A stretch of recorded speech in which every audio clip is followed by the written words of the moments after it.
Señores de la mesa principal, respetable concurrencia que nos honra el día de hoy con su presencia.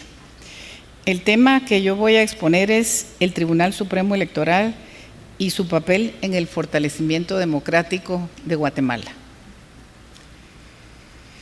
Ricardo Sáenz de Tejada, en el libro Democracia y Elecciones en Guatemala, 1982-2011, asevera que el desarrollo de elecciones periódicas y confiables son un componente importante de los sistemas democráticos, pero que no garantizan el proceso democrático. Afirma que la periodicidad del proceso eleccionario alivia las tensiones, genera expectativas que fatalmente después se convierten en frustración y en el voto de castigo del electorado. Un sistema electoral con elecciones limpias y confiables ayuda a avanzar en la construcción democrática, y para la mayoría de ciudadanos y ciudadanas, las elecciones constituyen el momento de participación política más importante, aunque no el único en el ejercicio de una ciudadanía plena. Por otro lado, si se piensa en el sistema de partidos políticos como elemento para el desarrollo democrático, tenemos que acá en Guatemala, en general, los partidos no tienen una estructura y una racionalidad basada en posiciones político-programáticas o fundamentadas ideológicamente. Lo que los define, desafortunadamente, es una serie de factores entrelazados de origen histórico, social, posiciones de clase, discriminación étnica, lo urbano en contraposición a la realidad rural, lo metropolitano frente a todo el país, desprecio desde arriba y resentimiento desde abajo, nos dice este autor. Además, son organizaciones efímeras, algunas de ellas definidas históricamente y que responden precisamente a las tendencias conservadoras y en otros casos antioligárquicas, así como también responden a etapas históricas de Guatemala. Este mismo autor, Sáenz de Tejada, devela que entre las tendencias detectadas, la conservadora, en personas que sin pertenecer a la oligarquía tratan de mantener el status quo y que son estas tensiones las que marcan y definen los cambios que se dan en las opciones partidarias. El apoyo a opciones autoritarias aparece muy frecuentemente. La tentación autoritaria, diría yo, esa nostalgia del caudillo, esa persona, ese hombre que va a venir a solucionar todos los problemas del país y que devela desafortunadamente para nuestro país una cultura profundamente atrasada en cuanto a concepciones de ciudadanía inclusiva y también de democracia. Unido al anterior, en Guatemala los resultados electorales son volátiles, igual que las alianzas y los partidos políticos, que generalmente tienen una vida breve, con limitaciones muy fuertes para renovar dirigencias y ampliar bases sociales, por lo que de una manera natural su núcleo va declinando. Son además los grandes ausentes en los temas de nación. No contemplan entre sus prioridades la capacitación de sus afiliados y tienden a vigorizar únicamente en la época electoral. También diría yo que no son un referente ideológico para la población, además de reflejar muchas veces contradicciones internas. En tanto, los principios y ejes de trabajo establecidos por el mismo partido no son reflejados muchas veces en el ejercicio de las funciones cuando llegan a los cargos de elección. En ese contexto, es fácil llegar a la conclusión de que el actual sistema de partidos políticos en Guatemala no tiene desafortunadamente las fortalezas necesarias para contribuir en forma eficaz al desarrollo democrático de nuestro país. Por casi una década nos encontramos entre los países con menor desarrollo democrático en Latinoamérica, y algunas de las evidencias empíricas que tenemos sobre esto es esa debilidad de las estructuras partidarias y la no articulación de un debate político de fondo orientado hacia los problemas estructurales de nuestro país.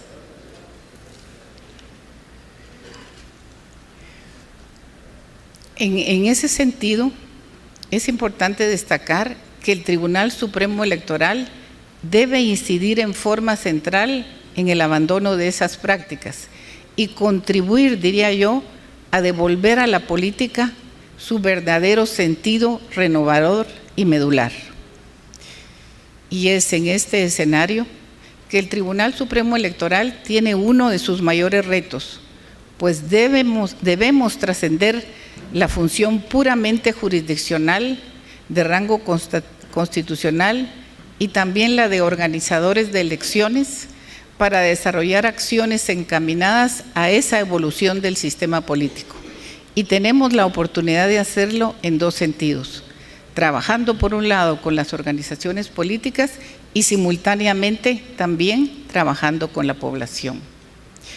Fundamental para lo anterior son esas complejidades que encierra el sistema de financiamiento de los partidos políticos, que es el tema que nos congrega hoy, y que nos han develado una extensa gama de formas de financiamiento, la mayoría de ellos, diría yo, fuera de los controles oficiales. Prácticas que convierten las contiendas electorales en eventos cada vez más patrimoniales, vistosos y repletos de propaganda y clientelismo, pero perdiendo la sustancia ideológica y de propuesta que deben tener. Aunque llevamos en nuestro país años de relevos periódicos del poder, distamos mucho de vivir en una democracia real. Y es así como desde las ciencias sociales se le han agregado apelativos a la palabra democracia, tales como inacabada, de fachada, parcial, pseudodemocracia y muchas otras. El desencanto y la indignación se ahondan en la población y la juventud es la que con más vigor cuestiona este estado de cosas. Y esto porque aún continuamos ostentando lugares vergonzosos en los índices de desigualdad y subdesarrollo. Presenciamos también un Estado fallido, con instituciones saqueadas y quebradas o muchas veces a punto de colapsar. Tenemos numerosos partidos políticos.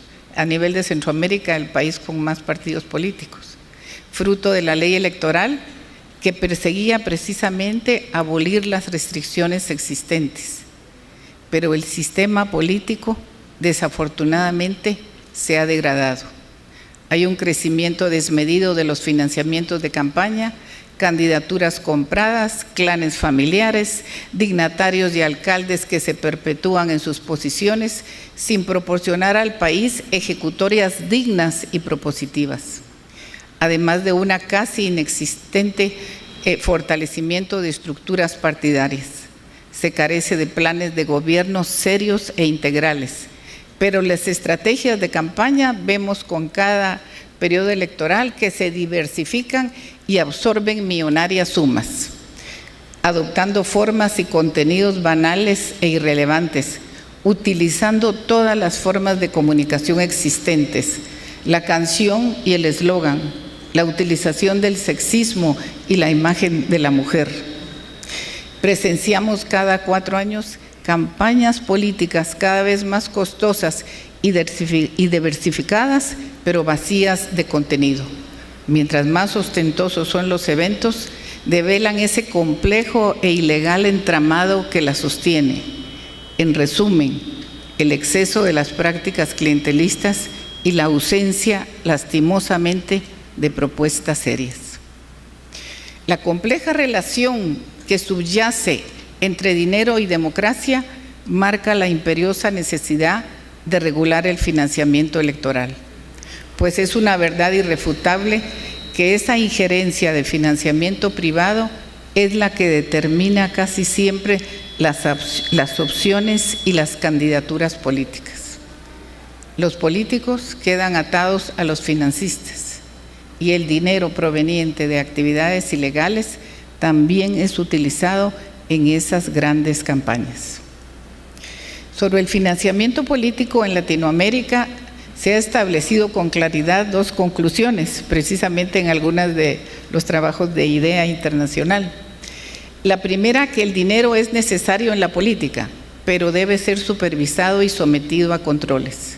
La segunda, que la reforma de los mecanismos de financiamiento político es ineludible, pero debe darse gradualmente, por aproximaciones sucesivas, a fin de ir mejorando el sistema de financiamiento y avanzar progresivamente hacia una mayor transparencia y efectividad en ese uso de los fondos, tanto de origen público como de origen privado.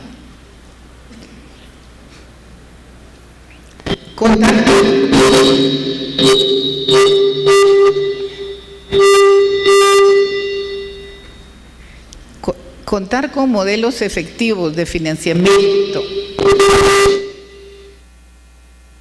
Contar con modelos efectivos de financiamiento de las actividades políticas fortalece la democracia.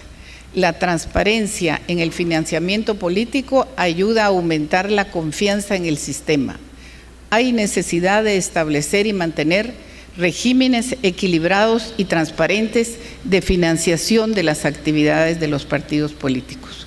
Por otro lado, la confianza de la sociedad y la legitimidad de los gobernantes contribuye también a la gobernabilidad democrática. Y en este sentido es vital ser transparentes. El Tribunal Supremo Electoral, debo reconocer, que tiene responsabilidad muy grande en esa falta de control del financiamiento partidario. Y tenemos también grandes retos de cara a la implementación del nuevo régimen de fiscalización de las finanzas partidarias, porque debemos dar un giro sustancial abandonando esas auditorías tradicionales para pasar a una forma propositiva e innovadora de fiscalizar a través de la recientemente implementada Unidad de Control y Fiscalización de las Finanzas de los partidos políticos, que por ejemplo va a desarrollar estas y algunas otras actividades. La fiscalización no se debe limitar únicamente a revisiones de los registros y documentación contable reportada por la sede central del partido. Ahora se tiene la potestad de verificar la administración y manejo de los fondos de financiamiento público y privado que reciben los secretarios departamentales y municipales de cada partido político a nivel nacional, expandiendo considerablemente el campo de acción en el cual va a trabajar esta nueva unidad.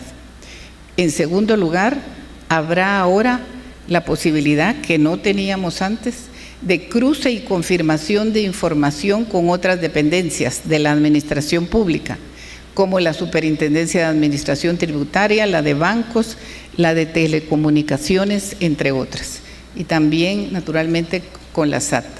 Se tendrá facultad también para realizar verificaciones y comprobación de datos directamente con los financistas que registran las organizaciones políticas.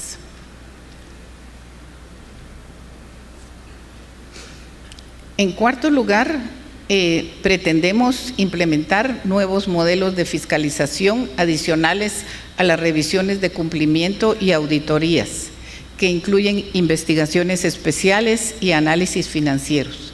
Esto también incluye tener naturalmente mayor recurso humano y equipos multidisciplinarios para poder llevar a cabo todo esto. En quinto lugar, también debemos acometer una modernización tecnológica y establecer controles eficientes de los financistas de organizaciones políticas y naturalmente de los gastos de las campañas electorales.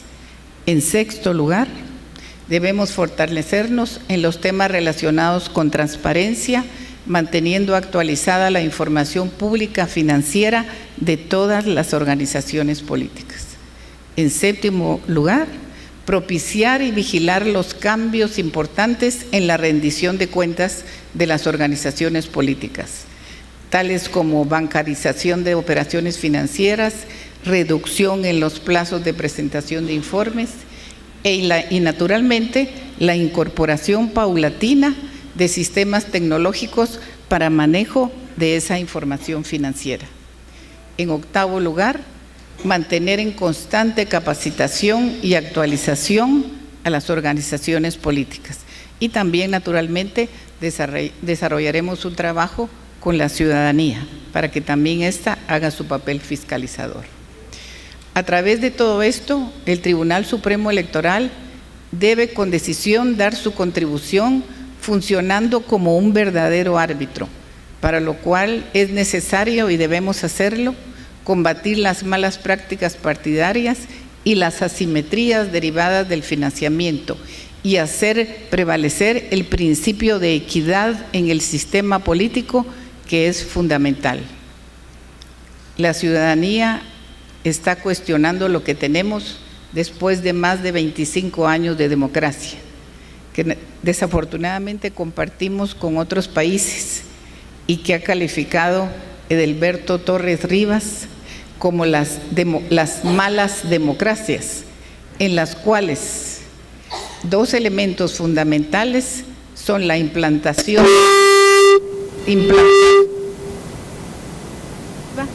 de actores no democráticos y la persistencia de un Estado débil. Es necesario encauzar este malestar constante y la insatisfacción mediante acciones individuales y colectivas. Es el tiempo de que las instituciones y todos los guatemaltecos nos planteemos acciones renovadoras. Lo exigen los millones de guatemaltecos que viven en condiciones de pobreza, que no tienen acceso a la educación y a la salud y a otros derechos fundamentales, a quienes desafortunadamente se les ha arrebatado su derecho al desarrollo integral, que viene siendo el principal fin del Estado, a través de actos deleznables de corrupción. Muchas gracias.